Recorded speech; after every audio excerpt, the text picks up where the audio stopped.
బంగారం ధరలు రోజు రోజుకు పెరుగుతుంటే కొంతమంది వరి అవుతున్నారు, అయ్యో ఇంతగానం పెరుగుతుంది ఎట్లా అని. ఇది వరి అయ్యే విషయం కాదు. అంటే ఆర్థిక వ్యవస్థ మీద దీని పరిణామాలు ఎలా ఉంటాయి మన భారత ఆర్థిక వ్యవస్థ మీద అనేది నేను తర్వాత ఇంకో వీడియోలో ఎక్స్ప్లెయిన్ చేస్తాను. ఈ వీడియోలో ఇది ఒక గుడ్ న్యూస్, ముఖ్యంగా మధ్య తరగతికి అయితే చాలా పెద్ద గుడ్ న్యూస్. ఎందుకంటే భారతీయ స్త్రీల దగ్గర 6 లక్షల కోట్ల విలువైన బంగారం ఉందని ఒక అంచనా.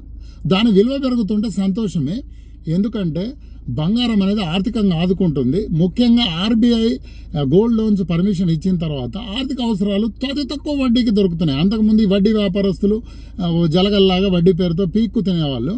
ఇప్పుడు వాళ్ళకి ఏదైనా డబ్బు కావాలి అవసరానికంటే బంగారాన్ని తాకట్టు పెట్టి ఈజీగా తెచ్చుకుంటా ఉన్నారు. సో బంగారం అనేది నిజంగా ఆర్థికంగా ఆదుకుంటా ఉన్నది.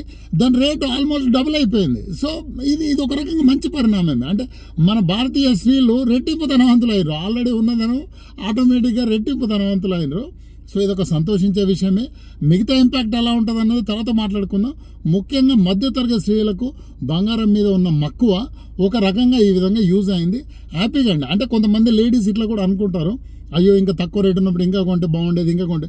అఫ్కోర్స్ ఆడవాళ్ళని సంతోషపెట్టడం అంత ఈజీ కాదు, ఇంకా కొంటే బాగుండేది నిజమే, కానీ ఆల్రెడీ రేటు పెరిగింది. హ్యాపీగా ఉండండి. రేట్ ఇంకా పెరుగుతుందా తగ్గుతుందా ఆ పంచాయతీ మనం ఇంకోసారి డిస్కస్ చేసుకుందాం. ప్రస్తుతానికైతే ఇది గుడ్ న్యూస్.